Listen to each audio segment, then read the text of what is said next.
किसान वाणी कार्यक्रम के प्रायोजक हैं कृषि एवं किसान कल्याण मंत्रालय, भारत सरकार। हर जोखिम से निकल कर फसल आए, सुरक्षित हो जाए। फसल बीमा से हर किसान अब आत्मनिर्भर हो जाए। संकट के समय प्रधानमंत्री फसल बीमा योजना किसानों के लिए वरदान है। अब सूखा पड़े या बाढ़ आ जाए, कोई डर नहीं। अब ओले पड़े या कीट पतंगे फसल खा जाए, कोई फिक्र नहीं, क्योंकि हमने लिया है प्रधानमंत्री फसल बीमा।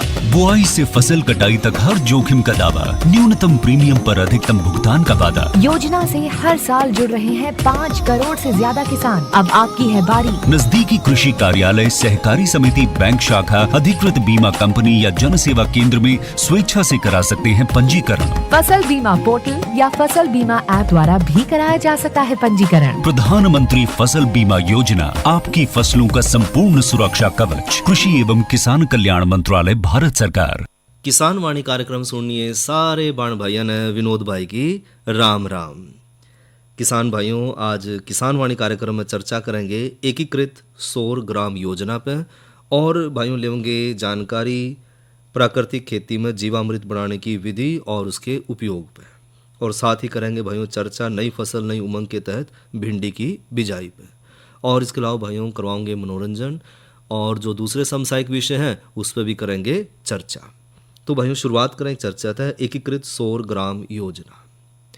किसान भाइयों, जैसा हम जाना है कि जो हमारे पारंपरिक जो स्रोत रहे ऊर्जा के, चाहे वो कोयला है, लकड़ी है, या जो तेल है, या जो दूसरे हम संसाधन इस्तेमाल कर रहे हैं, वो सब धरती पर सीमित है। और आहिस्ता आहिस्ता जो धरती पर निकलने वाला तेल है, कोयला है, या जो हम लगातार जंगल काट रहे हैं तो लकड़ी है, ये सारे संसाधन हमारे आहिस्ता आहिस्ता ख़त्म होने लग रहे हैं। तो हमने जो है इनका विकल्प ढूंढना पड़ेगा, और इनका जो सबसे अच्छा विकल्प है, जो प्रदूषण रहित है, स्वच्छ है और निरंतर हमेशा उपलब्ध है, वो है सौर ऊर्जा। और सौर ऊर्जा भाइयों एक नवीनीकरणीय, स्वच्छ और पर्याप्त मात्रा में उपलब्ध ऊर्जा है जो कार्बन के उत्सर्जन भी कम कर है, जिससे हमारा पर्यावरण भी सुरक्षित रहेगा, और साथ ही भाइयों बिजली के जो बिल है उसमें भी वो बचत करे है, कम रख रखाव की हमने इसमें ज़रूरत पड़ा है, और जो ऊर्जा आत्मनिर्भरता है वो भी हमने प्रदान करा है कि हमें जो है ऊर्जा के जो दूसरे साधन उन पर निर्भर रहने की ज़रूरत नहीं पड़ती। और यही कारण है भाइयों इसका उपयोग जो है घर से लेकर उद्योग धंधे हर जगह पर हम इसका इस्तेमाल कर रहे हैं।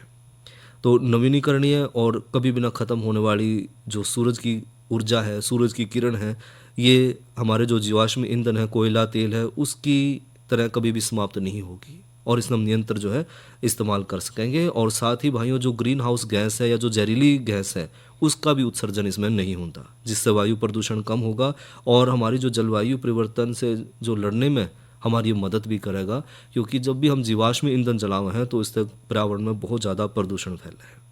इसी तरह भाइयों बिजली के जो बिल है उसमें भी भारी बचत हुआ है, क्योंकि सोलर पैनल है अगर हम वो लगवाएं तो उसके बाद जो है बिजली के बिलों में काफ़ी कमी आ जाए है, और जो शुरू में हमने जो थोड़ा बहुत पैसा लगाया है सोलर पैनल लगवाने खातर वो भी हमारी वसूल हो जाए।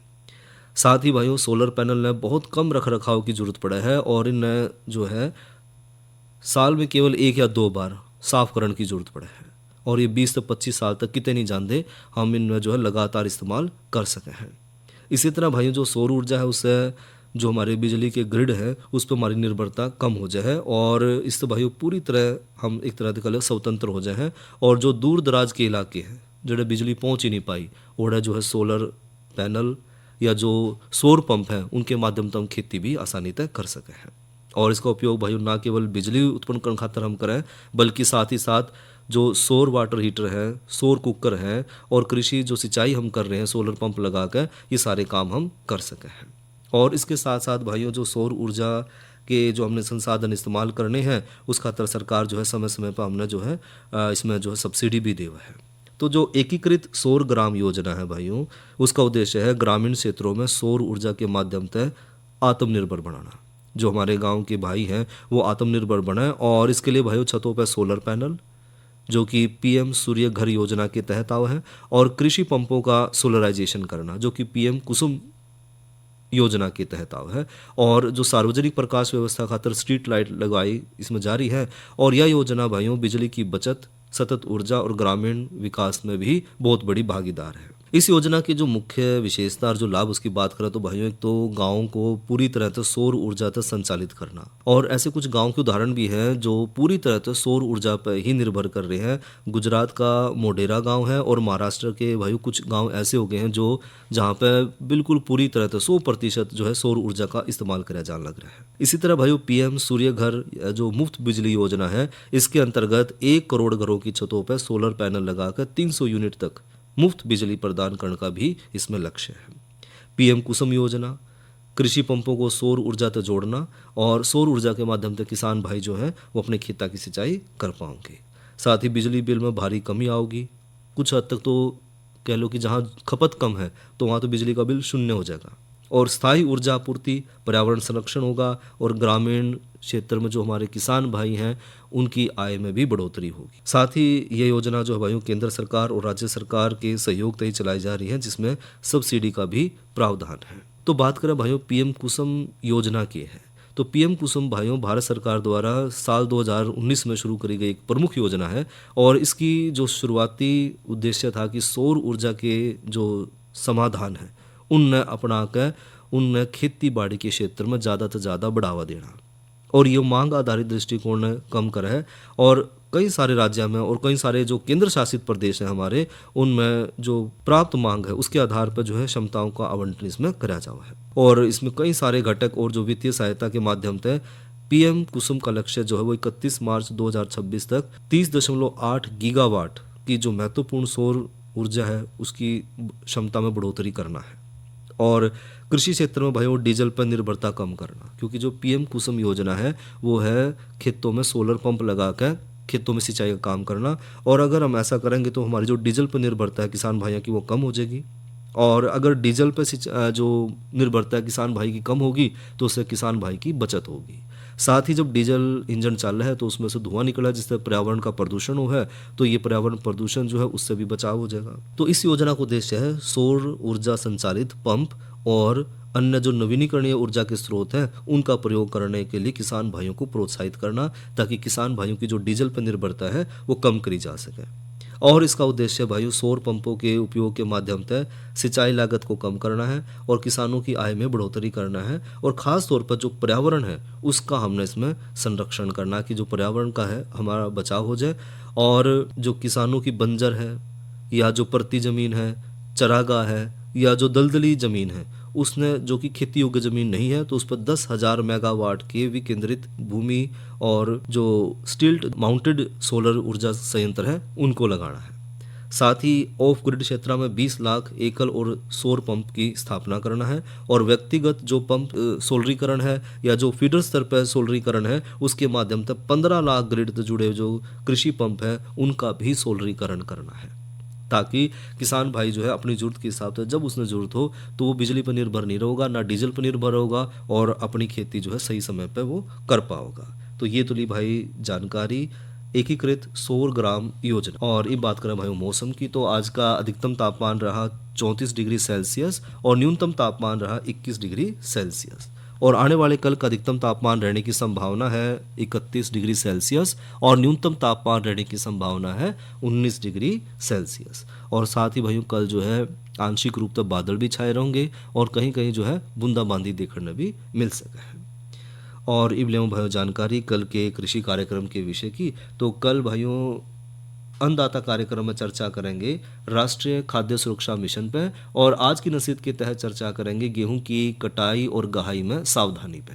और लेंगे जानकारी फसल डेयरी व्यवसाय के लिए ध्यान देने योग्य बात। और इब करवाऊं भाइयों का मनोरंजन, सुनिए रागणी। कृष्ण ने अच्छा आदर सत्कार किया सुदामा का, कपड़े बदलवा के नए कपड़े पहना दिए।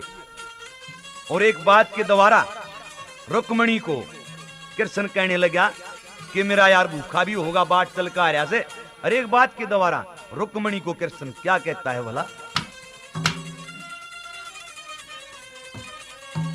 हाँ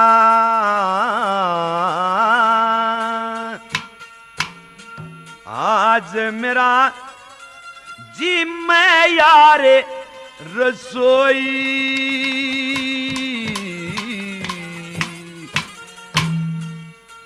आज मेरा जी मैं यार रसोई, तू जल्दी कर दे त्यारे रसोई रे रुक्मणी मत न्यावार करे, आज मेरा जी मैं यार रसोई, तू जल्दी कर दे त्यारे रसोई रे रुक्मणी मत न्यावार करे, आज मेरा जी मैं यार रसोई, तू जल्दी कर दे त्यारे रसोई रे रुक्मणी मत न्यावार करे, आज मेरा जी मैं यार रसोई रे।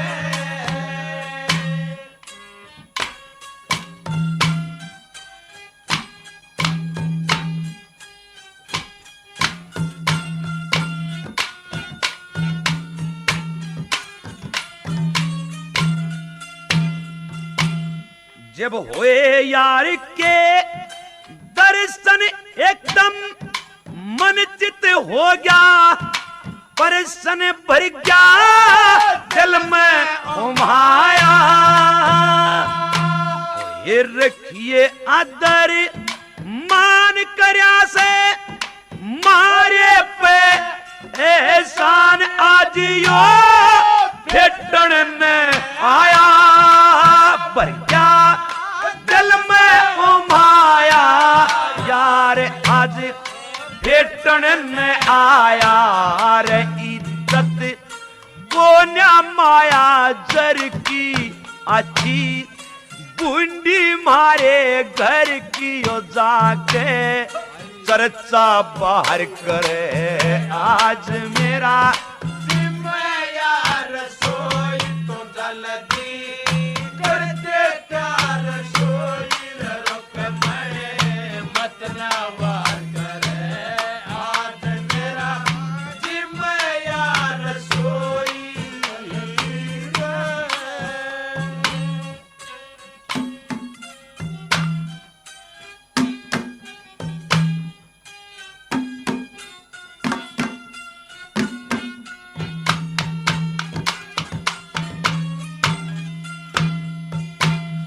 एक कोन्या फर्क मना में फिर भी फेट्या घड़े देना में आज जानू क्यों करे फिरगी में, हो जा राजी इसका भी मन रुक्मण त्यार बना भोजन तू मत न्या करिए देर, आज जानू क्यों करे फिरगी मेरा रुक्मण मत ना करिए देर, सबकी टेर सुन भगवान से कोई आजा घर मेहमान ठीक आदर सत्कार करे, आज मेरा जी मैं यार रसोई, तो जल्दी कर दे त्यार रसोई रे रुक्मणी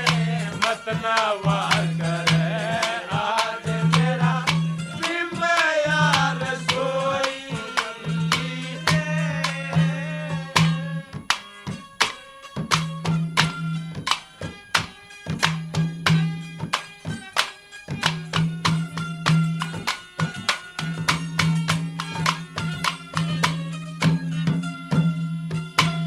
ये नहीं धर्म की हार करूंगा, सच्चे दिल से प्यार करूंगा, छाती के लाके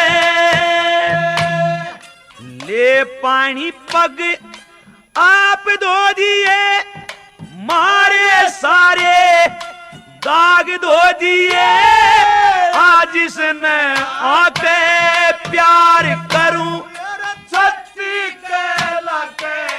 यार ने आज मारे आके रखा के भोजन तेरे हाथ का ठीक, वक्त पे सही बात का रुक्मणी, कौन विचार करे आज मेरा जिम्मेदार सोई तो जल्दी कर दे प्यार सोई रे रुक्मणी, अपना वार करे आज मेरा जिम्मेदार सोई रे। मिठी मिठी बोलू बाणी मारी इसकी बहुत पुरानी, होरी से मुलाकात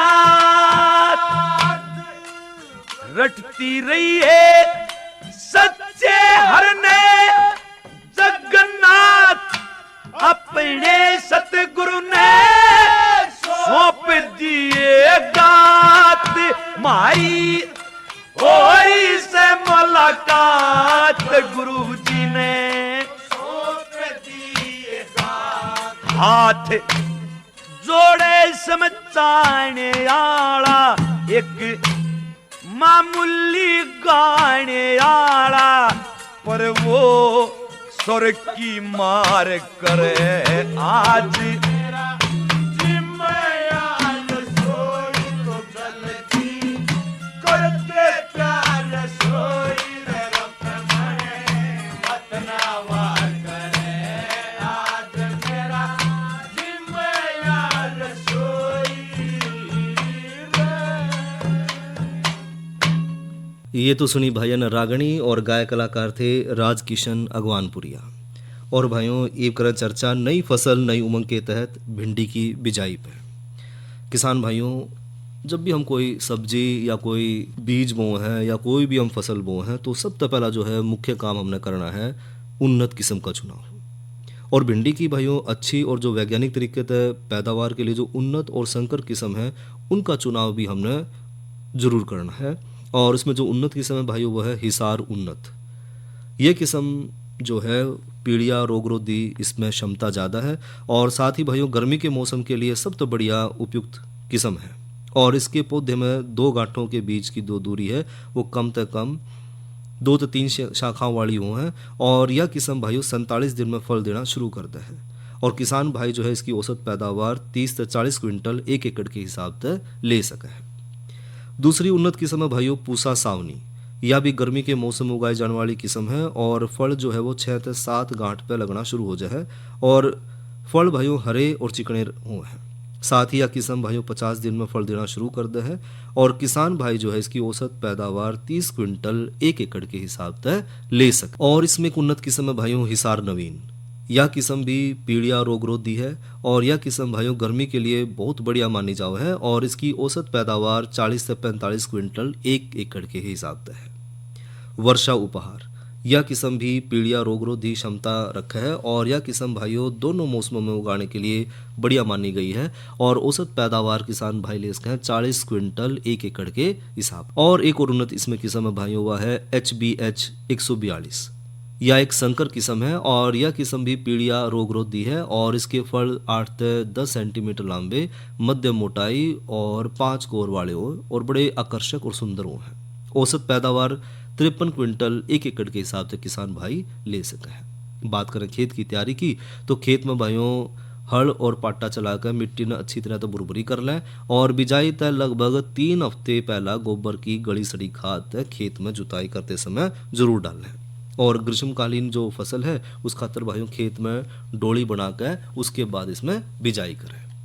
और बीज की मात्रा हमने कितनी लेनी है, गर्मी की अगर हम फसल ले रहे हैं तो उस खातर भाइयों 8 से 10 किलो बीज 1 एकड़ के हिसाब से पर्याप्त होगा। और ग्रीष्मकालीन जो फसल है उस खातर भाइयों खेत में 30 सेंटीमीटर चौड़ी डोली बना लें और डोलियां के दोनों तरफ किनारा पर 10 सेंटीमीटर पौधे तो पौधे की दूरी पर बिजाई करें। और बिजाई से पहला भाइयों बीज ने रात भर पानी में भिगो दें और भिगोने के बाद बीज ने जो है छाया में सुखा कर फिर उसके बाद उसकी बिजाई। और बात करें भाइयों खाद और उर्वरक की तो बिजाई के लगभग 3 हफ्ते पहला 10 टन गोबर की हमने गली सड़ी खाद जो है वो 1 एकड़ में डालनी है। और इसके अलावा भाइयों औसत जो उपजाऊ ज़मीन है उसका था 40 किलोग्राम नाइट्रोजन, साथ में 24 किलोग्राम फास्फोरस की शुद्ध मात्रा 1 एकड़ के हिसाब से आपने देनी है। तो जो 40 किलो नाइट्रोजन है उसका 1/3 हिस्सा और बाकी जो खाद है वो तो बिजाई के पहला डालना है। बची हुई नाइट्रोजन में तो 1/3 मात्रा बिजाई के लगभग 3 हफ्ते बाद और 1/3 मात्रा भाइयों फसल में फूल आने की अवस्था में हमने देनी है। और बिजाई पड़ेवा देकर करें। और भाई साथ ही साथ जो ग्रीष्मकालीन फसल है उसमें लगभग 5 से 6 दिन के अंतर पर हमने सिंचाई जरूर करनी है। इसके अलावा जब हम सिंचाई करें तो खरपतवार की समस्या भी फसल में हम देखा है। तो बिजाई तब भाइयों बिजाई से 1 दिन पहला फ्लूक्लोरालिन नामक जो दवाई है हमने वो 400 ग्राम लेनी है। 250 लीटर पानी में इसका घोल बनाकर इसका छिड़काव करना है और इसके तुरंत बाद 3 से 4 सेंटीमीटर गहरी रेख देने से भिंडी की फसल में जो खरपतवार है उसका नियंत्रण किया जा सकेगा। और समय समय पर भाइयों भिंडी की जो फसल है उसकी निराई गुड़ाई भी जरूरी है। और भिंडी की जो फल है वो नर्म अवस्था में जब रेशा बढ़ना शुरू हो जाए तो उससे पहले ही तोड़ लें और फसल की तुड़ाई किस्म के अनुसार भाइयों 45 से 55 दिन में शुरू हो जाए और फलों की तुड़ाई 1 दिन के अंतराल पर जरूर करें। और एक बात का ध्यान भी रखना जब हम तुड़ाई कर रहे हैं, एक तो कपास के पास भिंडी ना लगावें, दूसरा भाइयों कीटनाशक छिड़काव होता है पहले ही फल ने तोड़ लेवें और आसपास जो खड़ी खरपतवार है उसने भी उखाड़ कर नष्ट करता है। ये तो ली भाइयों जानकारी नई फसल नई उमंग के तहत भिंडी की बिजाई पे। और भाइयों ये भी जानकारी प्राकृतिक खेती में जीवामृत बनाने की विधि और इसके उपयोग पे।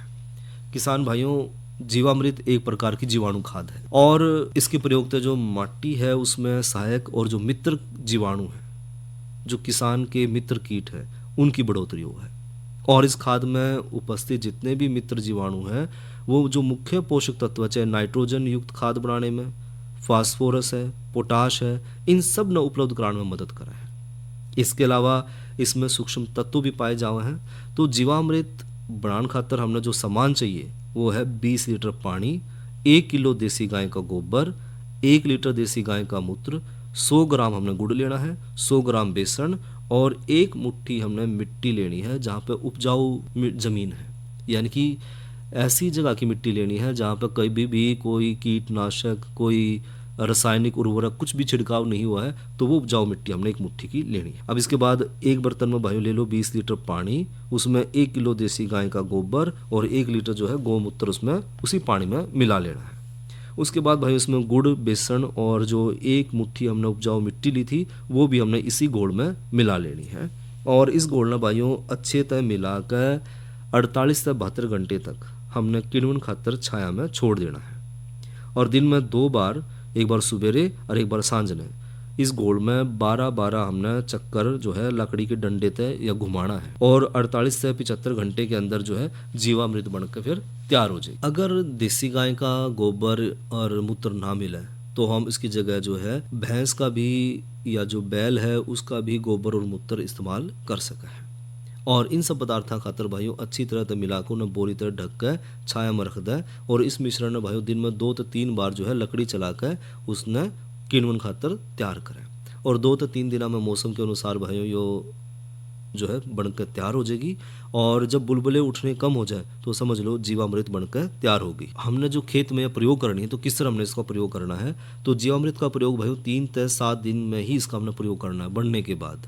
तो 1 एकड़ फसल खातर 200 लीटर जीवामृत की हमने जरूरत पड़ा है। 15 दिन के अंतराल में हम इसने प्रयोग करना चाहिए। और फसल की भाइयों बढ़ोतरी के समय, फूल आने के समय, फल आने के लगने के समय तो इसमें हमने 250 ग्राम प्रति पौधे के हिसाब से इसका हमने प्रयोग करना। तो जब एक तो फसल अपनी बढ़ोतरी पर चल रही है, जब फूल आने शुरू हो जाए, फल आने शुरू हो जाए तो इन 3 अवस्था में हमने 250 ग्राम प्रति पौधे के हिसाब से जीवामृत का इस्तेमाल करना है। और जीवामृत न भाइयों किसी भी फसल में सिंचाई के साथ या फिर हम सीधी खड़ी फसल में भी दे सकते हैं और स्प्रे के माध्यम से भी दे सकते हैं। तो जीवामृत ने जो मार्किन का कपड़ा उसमें छान लें, 10 मिलीलीटर 1 लीटर पानी के हिसाब से हमने लेनी है और फिर इसके ऊपर हम जो है फसल के ऊपर इसका स्प्रे कर सकते हैं। और या जीवाणु नाशक और साथ ही भाइयों जो वृद्धि हार्मोन है उनके रूप में भी काम कर रहे हैं। और किसी भी फसल में 2 से 3 स्प्रे तक जरूर करने चाहिए और 15 दिन के अंतराल पर हमने ये स्प्रे दोहराने हैं। साथ ही साथ भाइयों यह जो सामग्री है वो 1 एकड़ में सिंचाई के जो पानी है उसके साथ भी लगा सके हैं, यानी कि हम स्प्रे तो कर सके हैं। इसके अलावा अगर जो ट्यूबवेल है तो उसके माध्यम से जो सिंचाई हम करने के लिए में तो उसके माध्यम से भी हम इसे दे सके हैं। तो पानी की नाली के ऊपर ड्रम न रख कर उसकी धार इतनी खोल दें कि खेत में पानी लगने के साथ ही ड्रम भी खाली हो जाए और शुरू के 1 महीने में ये प्रयोग जो है 1 या 2 बार ही करें और बाद में भाई ये प्रयोग फिर कम करना शुरू करना हमने। और अगर पानी नहीं देना तो जीवामृत न भाइयों मिट्टी पर भी हम सीधा छिड़क सके हैं और थोड़ा बहुत अगर पत्ते पे पड़ भी जावे तो इससे कोई नुकसान नहीं होगा क्योंकि प्राकृतिक है। और पत्ते पे भी भाइयों छिड़काव किया जा सका है, लेकिन उस खातर जो अनुपात है वो अलग होगा, इनकी अलग विधि तो हमने दोबारा जो है ये बनानी पड़ेगी। और छिड़काव खातर भाइयों शुरू में जब फसल छोटी हो तो 5 लीटर जीवामृत 100 लीटर पानी में मिलाकर हमने इसका प्रयोग करना है। और जब भाइयों फसल धीरे धीरे बड़ी होने लग जाए तो पानी और जीवामृत की मात्रा भी हमने बढ़ानी है, यानी कि 10 लीटर हमने 200 लीटर पानी में इसका घोल बनाना है। अब बात करें इसके फायदे की भाइयों, तो क्योंकि भाइयों गोबर तक बनी जीवाणु खाद है और जो अन्य पदार्थ हैं उन जीवाणु को भी भोजन बनने में मदद करे है।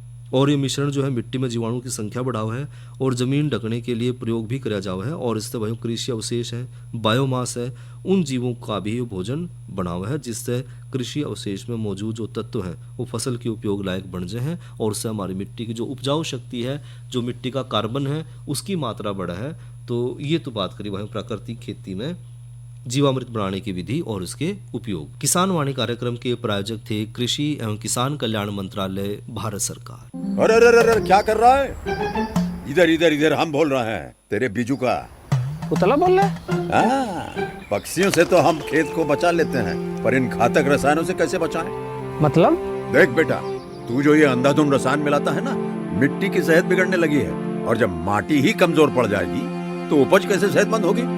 अरे पहले ऐसा नहीं था, पूछना अपने बड़े बुजुर्गों से कैसे फसल लहलहाती थी, शुद्धता झलकती थी। हाँ, माटी भी तंदुरुस्त और लोग भी। अरे अब पहली वाली बात कहाँ? पर अब तो सभी डाले हैं। सब नहीं, आज भी लाखों जागरूक किसान परंपरागत विधि से फसल उगा रहे हैं। खर्चा कम और उपज की कीमत भी बेहतर पा रहे हैं। सच है? रे बेटे एक्सपीरियंस से बता रहे हैं, धूप में बाल सफेद नहीं किए हैं। हाँ। ठीक है भाई, मैं भी आज से जैविक खेती शुरू करूंगा। माटी से प्रेम की परंपरा है परंपरागत खेती। और इसी के साथ भाइयों आज के किसान वाणी कार्यक्रम का समय यहीं तक। अपने भाई विनोद ने दो इजाजत। अच्छा भाइयों, राम राम।